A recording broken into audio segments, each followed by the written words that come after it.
Show. Welcome, everybody, to the Coach V Show, powered by Island City, where the beach meets the streets. And we are your Hollywood radio show for personal development, as we feature Dr. Anthony Rice as he comes with his very pertinent and timely message of trust God, forgive, and sacrifice, as he talks about everything he's doing, the life lessons that come with, and even more so, his new podcast, The Color of Leadership. Thank you so much for tuning in here on the Coach V Show, where iron sharpens iron, together we rise. And now a word from our sponsor. Say, for things to change, say, I must change. Say, if I don't change, say, nothing changes. Say, if I do change, say, everything. Who's ready to get better?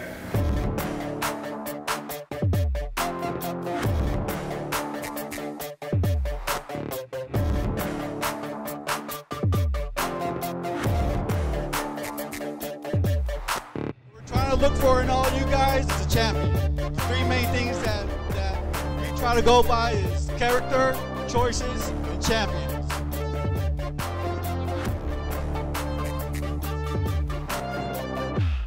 What it is that you, me, and we do for ourselves brings progress. What we do for others brings fulfillment. And what we do in both earns success.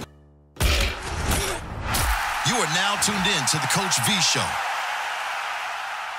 Welcome to the Coach V Show, your Hollywood radio show for personal development, with expert insights and interviews to help you, me, and we work to be our best and live your best life. Offering to you life lessons, success frameworks, and behavioral models to now extract and deploy as you feel appropriate, so you can now succeed and achieve, but even more importantly, translate that success, that cheddar, and all that achievement into joy, peace, happiness, fulfillment, love, and family time. I am super excited to have my brother, Dr. Anthony Rice, as the feature on tonight's show, this Motivation Monday, here on the Coach V Show, where iron sharpens iron, together we rise, powered by Island City, where the beach meets the streets. Dr. Anthony Rice currently serves as an assistant principal at Valley View High School in Moreno Valley. Shout out Mo Val. Prior to his new transition, he served at the principal at Abraham Lincoln High School Alternative Education in Riverside Unified School District for 3 years. His resume in administration has provided him the opportunities to serve in several capacities, which included the Dean of Students, athletic director, physical education teacher, and coach. Through his experience as a scholar and administrator, Dr. Rice strives to develop innovative approaches to focus on the institutional priorities of his school and to support success of student achievement. Dr. Rice's eagerness to become a lifelong learner for education has had an impact in his growth as an instructional leader. While he realizes the current education system encompasses difficulties to be navigated, he believes the purpose for his life is advocating on behalf of those who cannot advocate for themselves. He is committed to the transformation of not only the educational system, but the lives of the people from various ethnic, professional, and social backgrounds, seeking to lead more purposeful and meaningful lives. I am super excited. Dr. Anthony Rice, thank you so much for coming on the Coach V Show. What's up, brother? Man, thank you for having me, man. I just feel blessed and honored to even be here today. So I say I'm just grateful, man. Man, no doubt. Let's just start off with that. What's a gratitude session from Dr. Rice? What are you grateful for? Man, honestly, V, I'm grateful for family, man. Grateful for family. Just being able to be here to kind of share my story, talk about, some of just my upbringing, giving people a perspective of where I came from and where I am now, man, which pretty much took a lot of resilience, man, and how I've gotten to where I'm at right now. And it's just, I'm grateful to God. I'm grateful to my family, and just grateful to just being able to support and give back to a community that has provided me with so much, just gratefulness and resilience, man. And where does that come from, Dr. Rice? I mean, I crossed paths with you as a sophomore when you were running like 300 or the 400 all-purpose yards against us when you were at Gary High School. But take us back. Take us back to the beginning. Where were you born? Where did you grow up, Dr. Rice? All right. So I was born in Shreveport, Louisiana. And, my family is originally from Minden, Louisiana. But when I was about 3 months old, my mother brought me and my brother out here to Pomona, California, just to give us a better life, man, a better opportunity, just to provide us with the things that she felt was necessary for us to grow as young men. And, at that time, she was a single parent, but my dad was transitioning from Louisiana to Pomona, California at that time.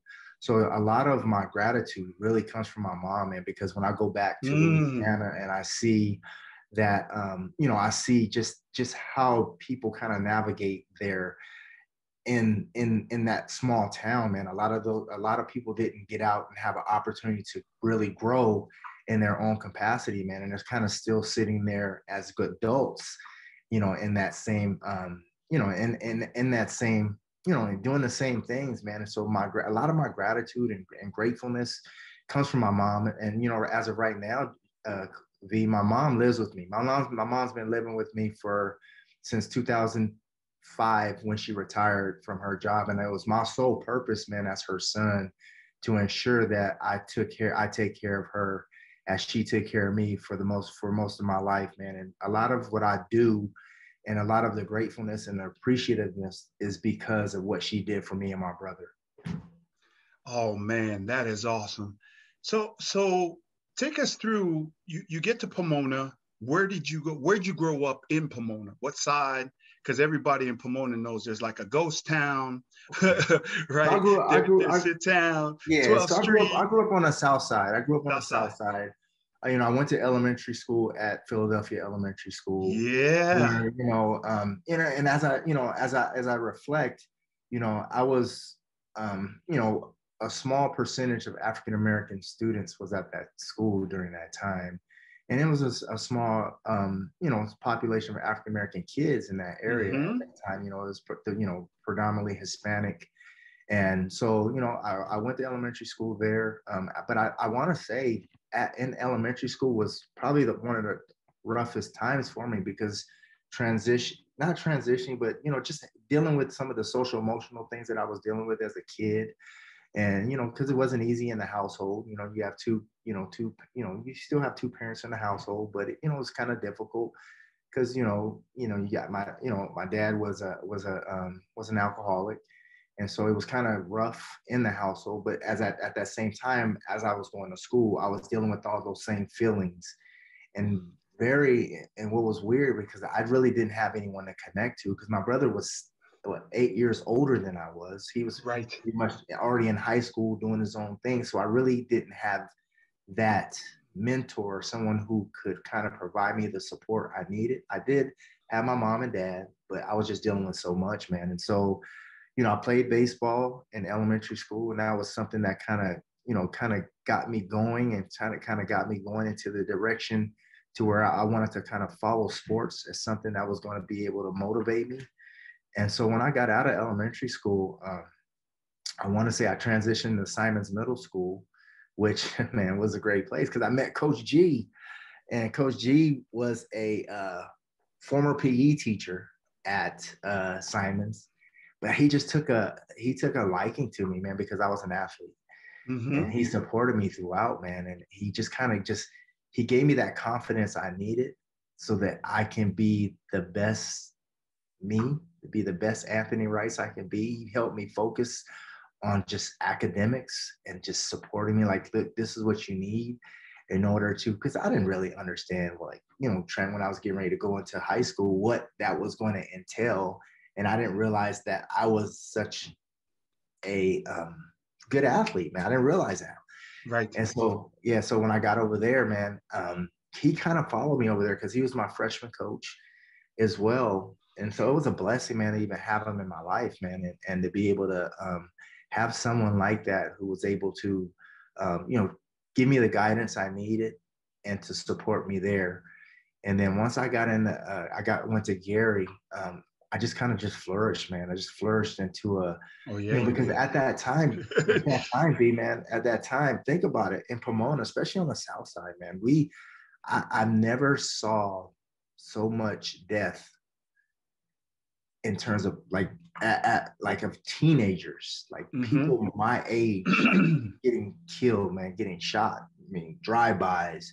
We're coming to school, we're hearing like this person got killed, man, and when you think about it now, these kids that deal with so much tragedy, man, because they have a lot of supports, right?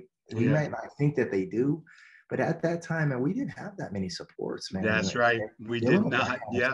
You know what I mean? And so a lot of that stuff, it almost gives you like PTSD. You know what I mean? And at that time, you're dealing with some of these tragic events, but you have to fight through it. You know what I mean? And that's why I tell you, being resilient, man. There were times, man, where as a student at Gary, I didn't go out. My thing was, it was school, athletics, and go home. That's right. You know what I mean? School, athletics, and go home.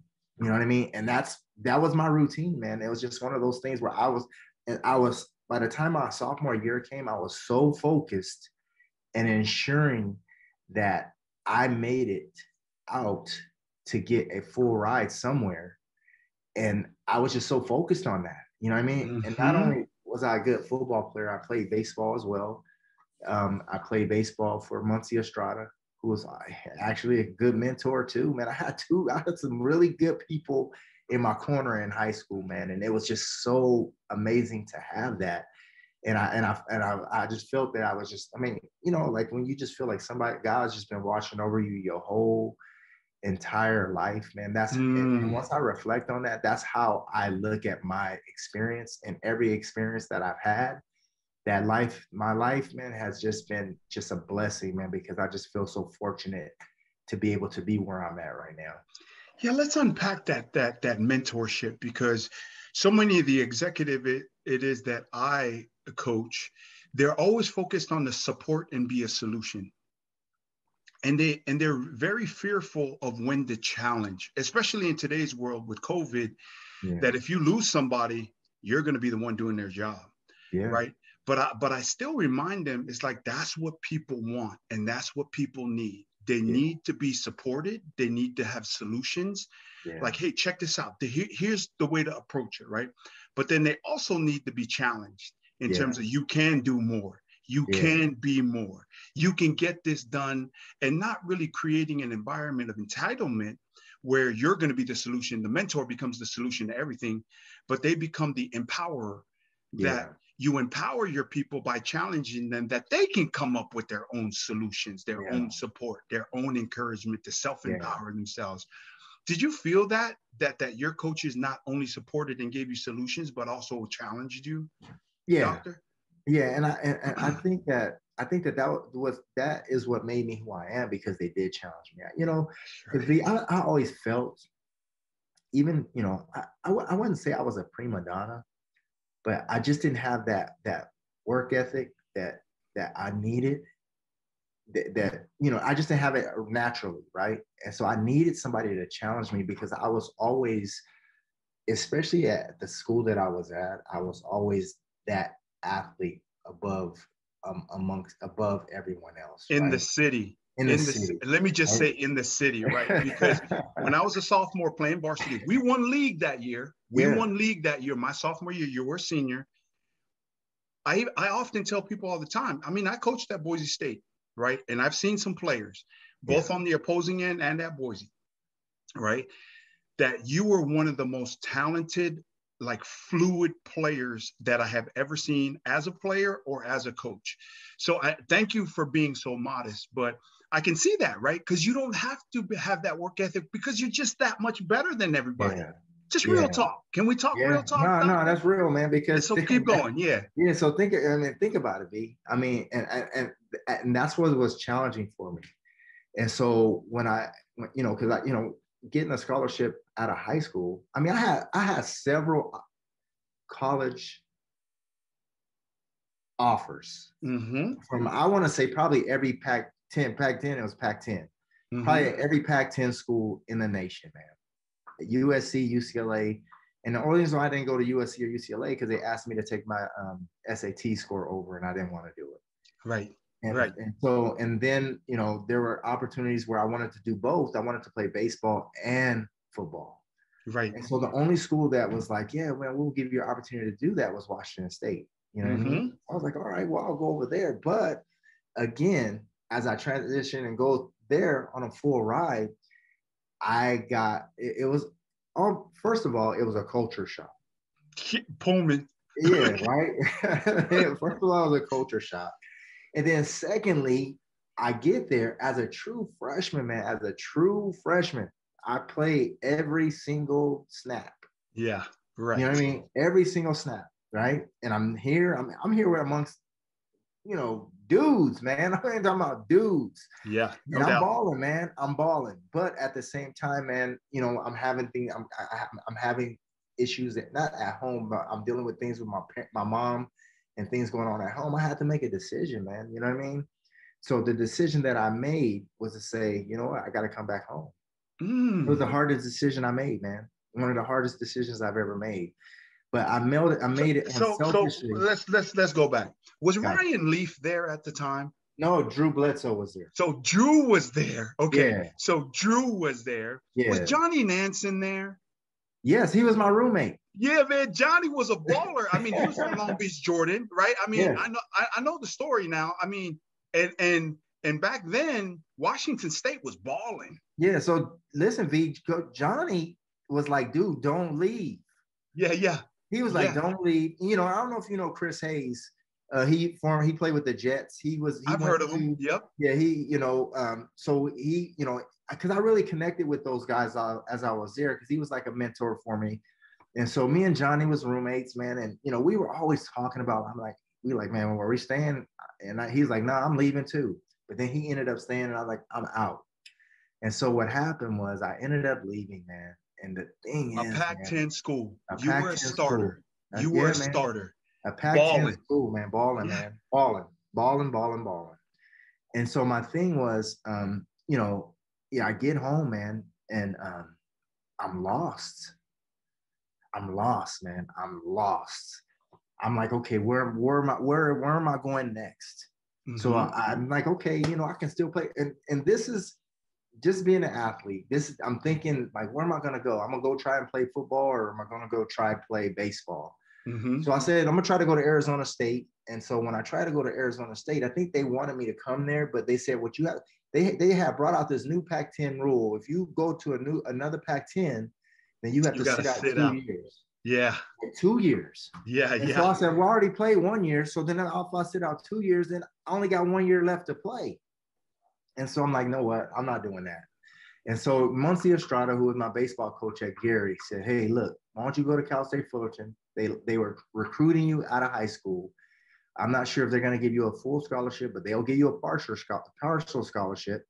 And I said, okay, I'll go over there. And so I'm thinking they still have their football program. And so as I get there, I'm playing baseball. I'm getting ready to go see if they got a football. They dropped their football program. They drop it, yeah. But they were balling in baseball back then. Yeah. Back in the 90s. National championships, right? I'm playing with Mark Kotze. Yeah. I'm playing with some professionals, man. Yeah. And so I'm like, man, this is tough, man. And I'm, I haven't been in baseball for a year. Yeah. And I'm like, I'm making all the wrong moves, man. I'm making so many bad decisions, man. All right. So then I reach out to Muncie again, and he's like, hey, well, why don't you go to Laverne? Laverne. I don't even know Laverne was even a college, man, to be honest with you. I never even heard of University of Laverne. Yeah. He was like, what's a Division III school? I went there. All you need to do now is, man, we want you to get your degree. Yeah. And I was like, okay, because I wasn't a student, man. I'm going to tell you, I wasn't a student, man. And sometimes I wasn't even a student, man. I wasn't a student, man. I wasn't a student. I went to school to play football. Yeah. So my thing was, I'm here. So I get to Laverne, man, and it changed my whole perspective of academics, man. I get there. I'm not even focused. I mean, football came easy. So I'm like, I'm just going to go there just to play football because it's like, you know, I'm playing football and I'm having fun. But I'm going to focus on getting a degree, man, because that's the one thing that I know that in my family, they're going to be very, you know, they were proud of me anyway, but there's no one in my family who has a college degree. No one. And so I was like, look, this is what I'm going to do. I'm going to focus on doing that. I mean, I get to Laverne, man, I do some really good things over there. And then, man, I mean, with the grace of God, man, I end up, you know, getting looked at by all these NFL scouts, man. I'm there my senior year, man. You know, I'm getting approached by agents and things like that. I'm like, dude, is this really happening? Like, man, are you serious? And so they like, okay, so we're going to have I didn't get invited to the combine, but they said, well, we're going to have a combine for you. And so they ended up bringing, I had 30 scouts at my pro day at University of Laverne. Laverne. Yeah. By myself, man, by myself. And, just running 40s and doing everything that all those drills, man. I'm doing all that. What you run? What did you run? I ran a 4.36. No doubt. That's you. You got that juice, man. Yeah, I ran a 4.36, man. And then I benched, man. I think I benched the 225. I think I did it 22 times, man. That's and my vertical jump for a skill player. Yeah, then my vertical jump, man, was out of nowhere, man. 40 plus, so, what you get? No, I think I was like 37, 38, but it was up there, man. Man, that's good.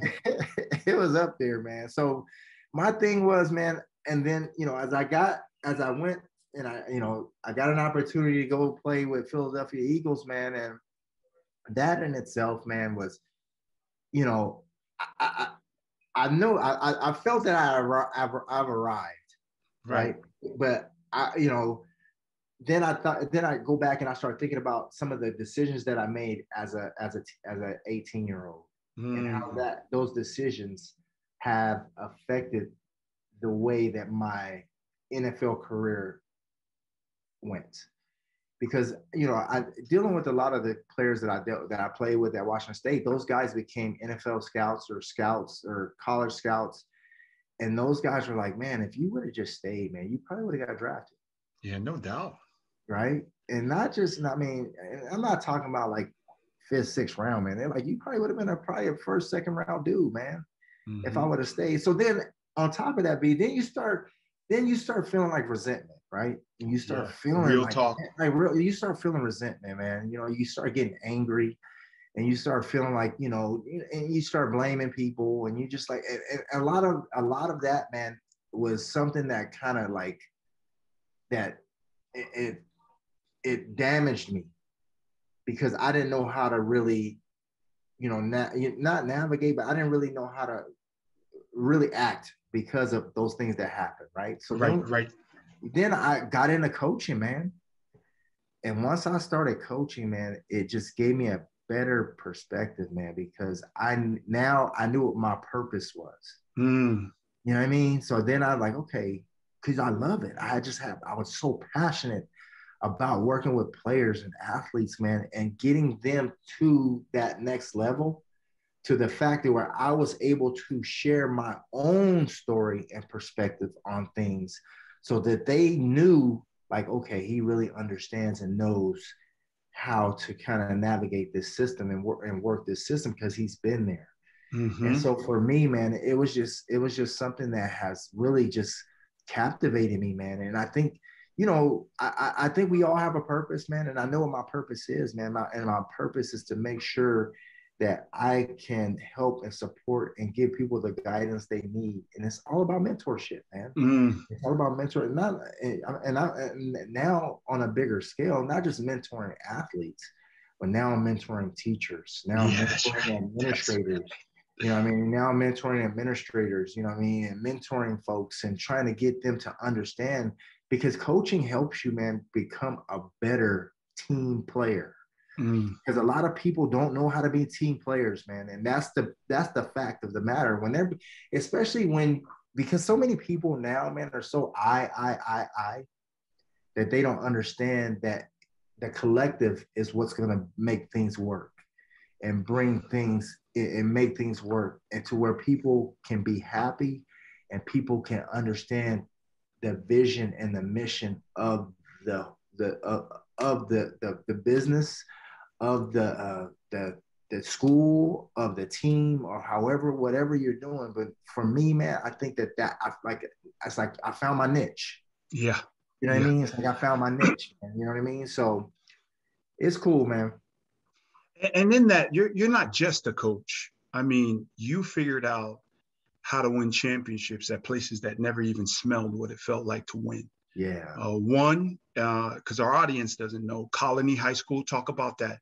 Talk about what it felt like was to bring a brand new school that just opened up in Ontario, California, and win a CIF championship, and name some of the Super Bowl winning people that you've been around, NFL players. Name a few of them. I know who they are, but I think the audience just needs to, because now you're saying, hey, this is what coaching is, this is what mentorship is, and this is my purpose.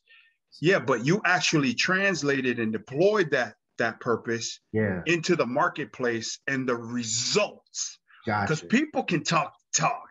Yeah, but so that's why you're on the Coach V show, because when you talk about, you actually got results, not just once, but twice, and then you just like transform programs. Talk about that, please, Doc.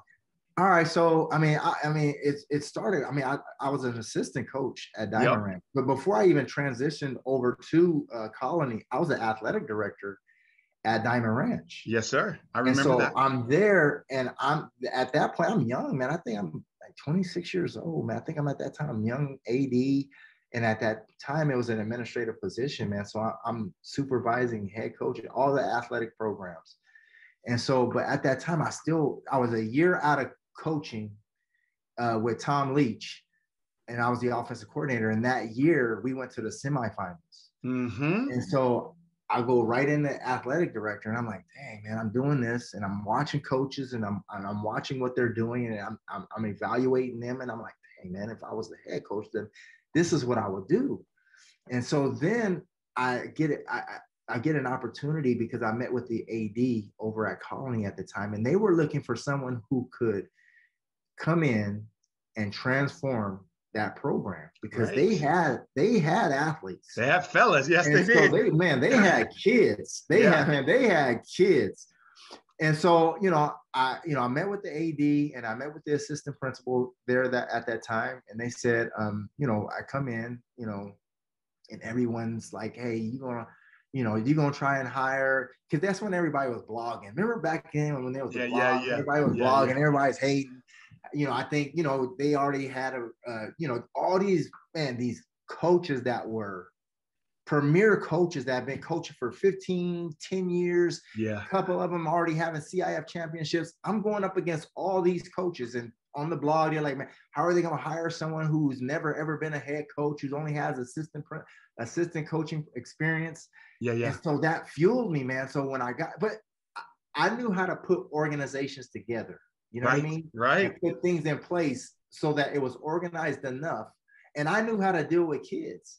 And so when I got to Colony, when I got the position over there, I knew it was going to be a challenge, man. But the thing that I told the kids was, the first thing I said, this is going to be our motto. It's going to be no excuses, man. We're not going to make any excuses. I said, no excuses. We're not going to make any excuses. Because I saw that previous years there, they had all this talent, but all they had was excuses on why they weren't getting to where they needed to be in terms of winning and being the best athletes that they wanted to be. And so I come in the room, I got Omar Bolden. I got, at the time, who was going to be a senior. I got all these, Maurice Shaw, B. Wags at the time, Bobby Wagner, who was a junior at the time. Where did Maurice Shaw end up? Did Maurice Shaw go to Utah? Now he went to Idaho. Idaho. Yep. Yeah, he went to Idaho. Okay. And then I had, I don't know if you know Joshua Andrews. He's been Yep. a journeyman in the league for about 8 years now. Yeah. I'm dealing with. I'm saying I got all these kids. Quayshawn Buckley, man. I got all these kids, man. I got all these kids, and I'm like, how are they not winning with these kids, man? And so my thing was, okay, you know what? I'm gonna turn this program into a stellar football program, but not only about it, I'm not just going to bring it in about football. I said my sole purpose was to make sure that every year these student athletes knew what it took to be students and athletes. So I treated them like professional college athletes as high school students. And so we were, man, I'm talking about, man, we had film study, we had tutoring, we had everything. I broke it down, man. I brought parents in. I brought my freshman class in, told my freshman class, my parents, talk about 14 core, how I was going 16 core, how you going to get there. Brought counselors in, man. I was going to make that a mecca for when scouts come. They were going to be able to pull from that organization. Right. And so my first year, man, we ended up going 12-2. 12-2, man. And wow. I'm talking about, these kids, you knew when we got to because I think we scrimmaged Rancho Cucamonga, which was probably the top tier school at that time. Yeah. And we came in and scrimmaged them, man. And when I saw that, and what happened was in Omar Bowden, just so happened, I sat him. And because, and everybody was like, man, he's really sitting this good. And I'm like, of course. There's rules, man. There's rules you got to follow. There's rules you got to follow here. You ain't too big for the team, right? You know what I mean? So Omar needed an attitude adjustment or some type of discipline, right? Absolutely. And just because Omar was the best player probably in the all San Gabriel Valley, it doesn't mean that he's going to play on your team, right? Exactly. And there were times, man, where I had to sit him, and he didn't, like, the first couple of games. I was like, look, man, you just gonna sit the bench. You just sit with me. You stand right next to me. But I really wanted them to realize how serious I was in supporting them and get them to understand, like, either you get in your mind that this is about team and not about you. That's the only way we're going to be able to accomplish anything we need to do as a football team, because I need the dude that everybody looks up to understand what we're trying to do here. And you know what I mean? It was, man, I'm gonna tell you, V, it was beautiful, man, because even to this day, and I remember when B Wags and Omar was going into the draft. And tell the audience who B Wags is, so they Bobby know. Wagner. Yeah, Bobby Wagner plays for the Seattle Seahawks, so I'll call him B Wags. Yeah, and just a couple years ago, he was the highest paid linebacker in the history of the NFL. Yeah, he is, man. He is. And so and I'm going to tell you this story, B, because I just did they just did a story on it, because his recruiting process was unreal, man, because nobody was really biting on the kid, right? Yeah, and we were out of scholarships by the time I found him. Sheesh, you know what I mean? And he ends up at Utah State. Hey, do you know how he ended up at Utah State? Let me tell you the story. I didn't know exactly. Let me tell you the story on that, B. Let me tell you the story on that. So remember those conventions you guys used to always go to? Yeah. And just so happens we were at the convention at in Orange County. It was that big convention that they had at Orange County. Yeah. And so I was bringing all my film. I think I had like 5 key players that I knew could play Division I football. So I'm taking film there and handing out these CDs to everyone. But I'm thinking, okay, so somebody's gonna bite on B Wags, man. I'm here with freaking 100, probably 10,000 scouts. Yeah. And there gotta be somebody here that's going to say, man, we want B Wags, right? So I'm sitting at the bar, and I know Utah State wants B Wags, but they're not being aggressive to jump on this kid. They're like slow playing him.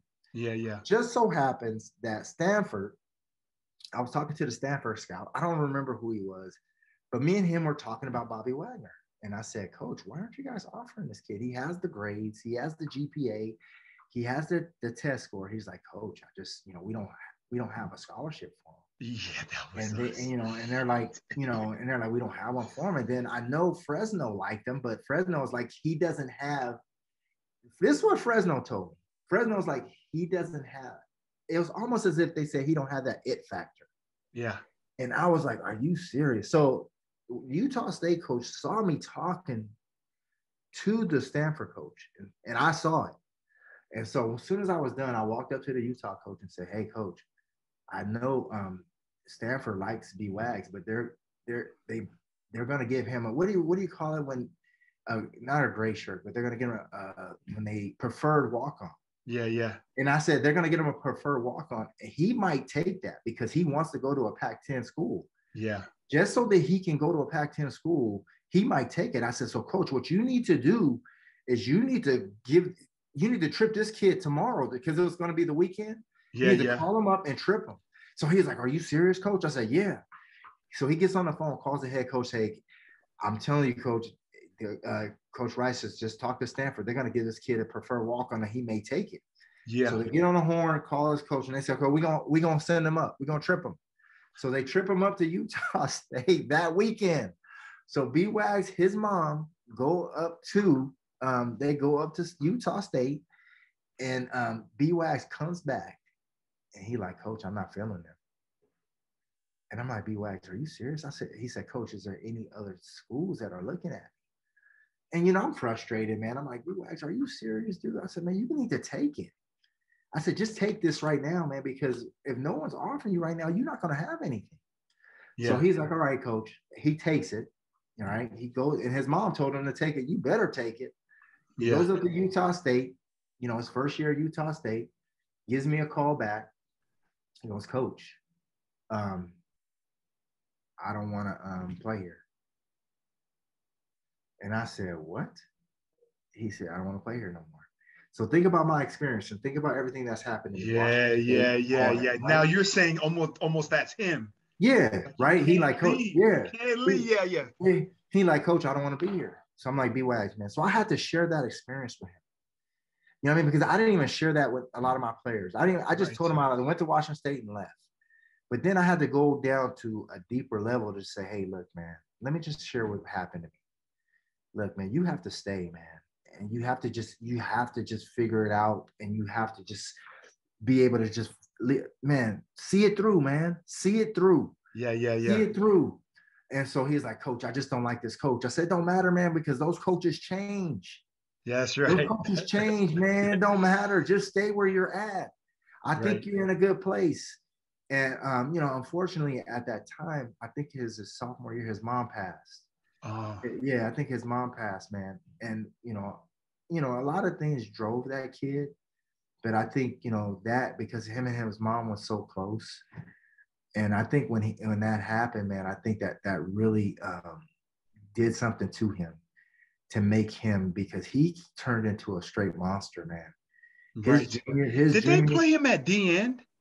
No, they played him at outside linebacker. Outside linebacker? Okay. Yeah, man. He was an outside linebacker, man. And so, but he was so smart because he just knows where to be. He knows where to be around the ball, man. He just knows where to be around the ball, man. Yeah, that dude's a baller, man. And so it's just, and again, man, I was able to share my experience with this kid. Right. So that I can give him the support he needed, man, so that he would stay. I'm not saying that my conversation with him was the sole purpose, but it was something that was for me that I was able to, share with him so that he can see the bigger picture and why he was there and why God had him. So, and then the next year, what year was it that you guys won the CIF championship there at Colony? It was 2006 and 2007. Yeah, 2 years straight. Yeah, back to back, man. So you guys go 12-2, then back to back. 12-2. Holy smokes! Yeah, 12-2. That's awesome. Yeah. And then you guys had a bunch of good players. What are some of the other players there? You guys had that tall wide receiver. I forgot his name. That was Maurice Shaw. Oh, you're talking about Kenneth Scott. Kenneth Scott. Yeah. He ended up at Utah. What year was that? That was 2010. 2010. And then remember, I had Jared Bell. Yeah. He ended up the corner at Colorado State, Colorado. Yeah. And then I had a couple other kids that ended up going to like some Division II, Division I AA schools. And I mean, I had some kids, man. Yeah, I'm a huge, I mean, what defensive person or is not a fan of B. Wags, right? Yeah. Because he wreaked havoc in our conference while I was at Boise State for a long time. But I am Kenneth Scott. I've had an opportunity to talk to that kid one-on-one. I'm a huge fan of that kid. Have you talked to him lately? Yeah, I think it was last year was the last time I talked to him. Yeah, that dude right there. He wrote a book, man. Yeah, no, that dude's big time. He's big time. Man. He's a speaker. He's very similar to you, just like he's cut from the same cloth, right? Yeah. He's an encourager. He's a mentor. He can teach. He can coach. He's just finding that lane right now, right? He's really finding that spot. So I really like man. Kenneth. So shout out to Kenneth. In that, like, where are you now? Tell the people where you are now. And I mean, I know I'm a little bit younger than you, but of the overall, when I started playing varsity and I saw dudes like you and Chewy Reyes that came out of Chino in the San Gabriel Valley, right? Mm-hmm. Of all of us, you're the only cat with a doctorate right now. Yeah. And like, how did you get to that? And just talk to us about that journey of you becoming like I hear people in my space talk about being a lifelong learner all the time. Yeah. I hear it all the time, right? Yeah. But you really are like, you didn't stop. You went, then you got your master's, and then now you just got your doctorate. Tell the people how long you've had your doctorate, where'd you get it from, and why get a doctorate?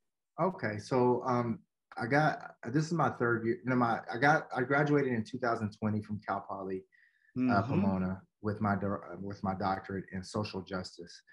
And so the purpose of me even getting a doctorate is because, I mean, being an African-American male administrator, it's tough, man. It's tough because there's so few of us. And so for the simple fact that and being an athlete and being being over some of the sectors that I was over, say for instance, like athletics, you're over disciplined, you're over, a lot of times in our position, they put us in roles to where we're not really instructional leaders. We're just managers. We're just the people who manage some of the difficult things in our daily work, right? And so my thing was, in order to build my own capacity and so that people view me as someone who could be an instructional leader, and not only being, and the reason why I got a doctorate, because again, there's no one in my family who has a doctorate, but I just felt it was important. And for my kids, man, for my kids to see how important education is to me. You know what I mean? Because we can go back and I can tell you, I wasn't a fan of education, man. I just was not that kid who loved to read and loved to do research. But I've grown into that person who wants to understand and to develop people and to be able to have that stamp of approval so that people really can say, I can validate what he's talking about, not because I'm a doctor, because I'm a researcher and someone who understands the purpose of how systems work and how systems need to work. And for me, that was very important, especially being in this field. I just wanted to be able to be validated as an educator, man, and so that people understand how important this is to me. And so that being and like you said, people always say a lifelong learner. It's not just about being a lifelong learner, man. It's just about wanting to build capacity in others. And for me, having more knowledge gives me more knowledge and more information so that I can pass that information on, so that I can help individuals grow into the instructional leaders that they need to be, for the simple fact that they didn't see me. Those who didn't see me as instructional leaders, they will see me as an instructional leader now. Yeah, when you say doctor in front of a name, man. Man. Instant validation. But then like you and I do, anybody can have a title, But once I start seeing what comes out of your mouth and hearing it, and once I see your example, and then I know who I want on this show, because there has to be a person that comes on the show that has super value. So I appreciate that. In that, what is Dr. Rice's message to the world? What is your message to the world? And take your time, Dr. Rice. Okay. I mean, my message to the world, man, and this is just for everyone, especially the things that we're dealing with in our society today, man, in terms of just, I would say, disproportionality, people not being able to just really trust one another, man. But I think in order for us to be good people, man, we have to trust God, man. And I think a lot of times, man, we take a lot of things for granted as people, man. We take life for granted. We take each other for granted. A lot of times, sometimes people take our family for granted. You know what I mean? And I think that we need, as people, man, we need to learn how to trust. We need to learn how to forgive. And we need to learn how to move forward, man, because a lot of times people don't know how to do that. You know what I mean? And I think that's where people get stuck in their own lives and their own journeys. And in order for people to be able to do that, man, I think that that's something that they need to be able to move forward. And I think that those are some of the intangibles we need to be good people, man. It's to learn how to forgive and learn how to trust God, man, and be able to and I would say sacrifice sometimes as well, man. No, that's an awesome message. What is Dr. Rice? What is your project that you're focusing on that you could share with the world? And how do people get a hold of you? Like, you got an Instagram handle, you on LinkedIn? Just throw out whatever information so that people can connect with you. Yeah, I'm on Instagram. At this point right now, I'm doing a show called The Color of Leadership that focuses on Say that again. Start again. Is it a show, podcast? Tell us. It's a podcast. It's a podcast that focuses on it focuses on the color of leadership in terms of African Americans and other ethnicities of people of color, how we navigate this educational system, how do we work through it as individuals, and how do we support each other moving forward.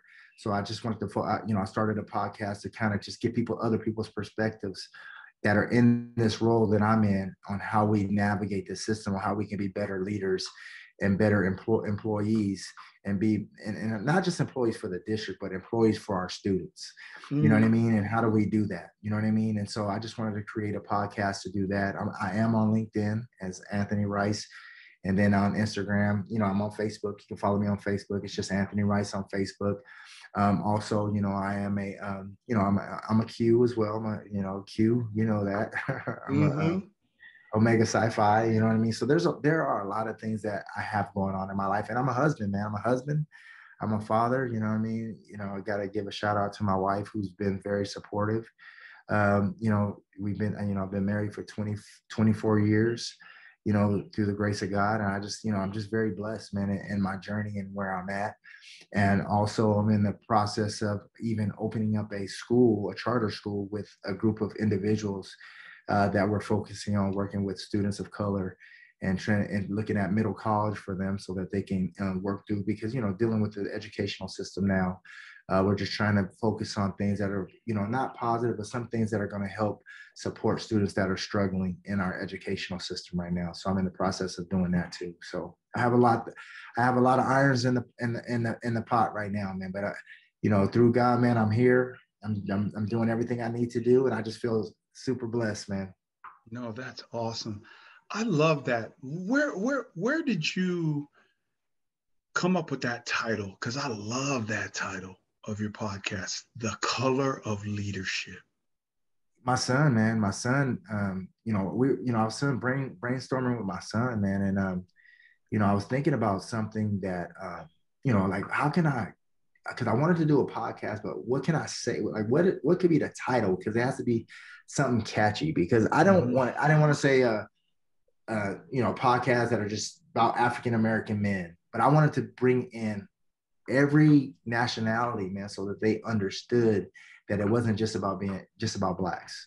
I wanted them to understand it's about whites, Hispanics, Asians, everybody. That's why it's the color of leadership, because leadership should be diverse. You know, and I just wanted to just bring in different perspectives on how we can make it better. And so, you know, I'm on my third episode. I have my fourth episode coming up shortly with a special guest, and hopefully, man, you know, I'll send it to you, and you can kind of put it on your feed as well, No, man. So I'd love to. Yeah. So it's gonna be powerful, man. No, that's great. Let's go shout outs. So welcome everybody to the Coach V Show. If you just tuned in, I have Dr. Anthony Rice on as our featured guest here on the Coach V Show on Island City, where the beach meets the streets. Dr. Rice, who are some of your shout outs? Go ahead, shout outs. What do you got? Yeah, I mean, I want to give a shout out. I mean, first, I want to shout out to my wife, you know, I mean, Yolanda Rice. Give my mother a shout out, Lillian Rice, my family. I want to give a shout out because I'm gonna tell you something. If it wasn't for Darren Knowles, man, I don't think I would be here. Oh, hey, I mean? I love that guy. Yeah. So, and if it wasn't for Darren Knowles, I don't think I would be in this situation where, because he gave me my first job at Simon's Middle School as a PE teacher, man. And so I definitely got to give a shout out to him. I got to give a shout out to Emmett Terrell, you know what I mean, who used to be the superintendent in Pomona at the time. I got to give a shout out to Dr. Martin Rex Keziora, who's my superintendent here in Moreno Valley. You know, when I was dealing with some difficult times, you know, threw me a lifeline, man. So I got to give my shout out to him. And give my shout out to all those educators out there, man. All those people out there and coaches, man, who fight for kids, man. So I'm gonna give my shout out to all of them, and just giving a shout out to and give my shout out to my Lord and Savior, man. Amen and amen. And as you talk about the color of leadership, let me just throw a shout out as you to Darren Knowles, who is the assistant superintendent, correct? Is that his title? Yeah. Yes, sir. Yeah. In Pomona, and that everybody in Pomona that may be listening to this, that is the color of leadership. Yes. As the current superintendent is about to retire in Pomona, for all those multitudes of people, I don't even have the amount of capacity to count the number of people that cat, as a white cat in Pomona, California, has placed, hired, trained, and retained amazing people for the Moreno Valley Unified School District. Should we not be, Dr. Rice, giving a look at Darren Knowles to be the next superintendent in Pomona, California? Absolutely. I hope that's the plan. I mean, that's the color of leadership right there. That cat doesn't care what color. He cares if you're qualified and can do the job at a very high level that'll develop the students for personal growth, advance them in terms of academic curriculum, and set them up to be able to further on if they want to, and then encourages the teachers to do so each and every day. Is that not right? Man, that's absolutely correct. Amen on that one, brother. Man, I just can't. I just like, oh, well, who's going to be the next superintendent? I didn't hear, you know, they're like, oh yeah, they're going to do a search. A search for what? Yeah, man, for what? Yeah, I mean, Darren Knowles is the guy. And so anyways, I have a special place. And yes, if anybody's watching, am I biased? Hell yeah, I'm biased. Because the dude was our offensive line coach while I was a player at Ganesha High School. And he's been at that helm serving the city of Pomona, its constituents, the families, Polynesian, Samoan, Tongan, Hmong, Vietnamese, Laotian. I could go down the list because Pomona is just diversified like that. And as you talk about that and you bring up his name, I'm just like, we're doing a search. I get it. But man, I know this search better end with somebody like that cat right there, because that cat is the color of leadership, just like you. And I like that. I like to be reflected in that too, right? When you get your shirts out, I want to buy one of those and wear it on this show and be like, hey, here's the color of leadership. Not because I'm perfect, not because of the fact that I know it all, but I know this. There are cats out here that are not about us, that are about helping other people, man. And I applaud you for what you do. Yeah. I love that title, is what I'm getting at. And then I just had to go off of on a tangent because, you know, Mr. Knowles is he's my dude. And it's like, oh yeah, that dude's biased. Hell yeah, I'm biased, because I know what the color of leadership looks like. from the United States Secret Service to NASA, who I'm going to start. I'm going to start a deal with NASA next month. In fact, I'm going to start my effective communication training with NASA in 10 campuses around the country for October and November and January. Man, I just happen to have an insight in being in front of Fortune 1,500, 100 companies. I've spoken at major conferences for teachers around the country. Man, that's the cat. You're one of those cats, right? And I'm just juiced. That got me going. So my bad. So in that, any other shout outs? And any other shout outs, Doctor? Man, V, I'm gonna give you a shout out, man, because look, whatever. man. Hey, look, no, but I'm gonna keep it real. I'm gonna keep it 100, V, because whenever I call you, man, you always available, man, and I appreciate that. You know what I mean? Even when I was at Lincoln, you came out, man. You spoke to those kids, man, and a lot of those kids at that time, man, they haven't forgotten what you've done and the message that you poured into them, man. And again, you know, just being able to network with you, man, and just being able to support whatever you got going, man, is just. It's amazing, and I gotta give a shout out to you, man, because a lot of people in our hometown, man, they're not doing what we're doing. Right. You know what I mean? They're not doing what we're doing, man, and for us to be able to just be able to give back, man, however we're doing it, and just to give people our message is amazing, man. So I got to give you some props on that. Oh man, anybody of value. Hey, I could say that it's because I'm a good person. That's only partly it, right? But I want to roll with people in a V formation. The V formation in science is the most effective traveling formation in nature. Shit, not just in science. You see planes fly the same way, right? Yeah. 71% more effective. So not only do I do so because I'm a good person, but I do it because you're a person of value. And if I can help anybody deploy their value into the marketplace and what it is they're doing, I mean, that's one of my whys. Yeah. So I appreciate you saying that. Thank you so much. In that, thank you so much for everybody for tuning in. We're going to do a quick hot seat, which here, Dr. Rice, I'm going to say a phrase and or a quote, and then Dr. Rice is just going to do his best to just right off the cuff, just tell me what it is that he's thinking within a 30-second span. So here's the Coach V hot seat. I'm going to start with one of the terms it is that Dr. Rice built his championship high school football CIF championship teams is no excuses. I have an equation, doctor, that says knowledge plus accountability equals empowerment. You take away accountability, Dr. Rice, and instead of getting empowerment, you get entitlement. What are your thoughts on that? What's your thoughts? Oh man, that's powerful, man, because I see that every day in education, man. Right. You know what I mean? I see that every day in education, man. And I think that is spot on, man, because at the end of the day, man, I don't think as people we value those messages, man, because we're so caught up in ourselves. And instead of empowering people, instead of making sure that we're bringing value into people's lives, man, we're so concerned about ourselves. You know what I mean? And I think that message is very powerful, and I think it needs to be something that resonates with people. So I got you. Yep. In that, I've been to Louisiana, and I just want to throw a shout out to the people of Louisiana and all it is that they're going through right now. That trip to New Orleans about 2 years ago for my family and I. You want to talk about expand your horizons, talk about eating jambalaya. What are those little pastries they have with the powder on top? What are those things called? What down in Louisiana? The pastries? I don't know, man, because I don't eat too many sweets. Man, but I mean, like just going down to Louisiana, I mean, what's your thought on everything going down there? Can we throw some gratitude and some blessings out that way, man? Yeah, man. You know, man.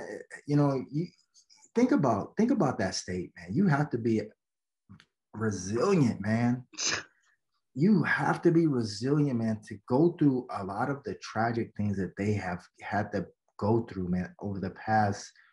I mean, you could say decade, man, or you know, just being down south, man. You know what I mean?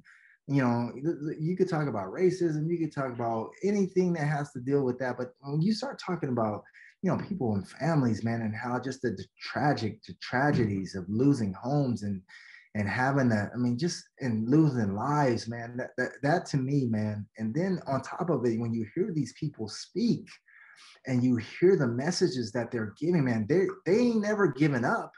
These people are still fighting, man, and they fighting for each other. You know what I mean? And to me, man, that is something that should be commended, man, because at the end of the day, those people, man, are losing things, but they still believe in each other, man, and it's just it's incredible, man.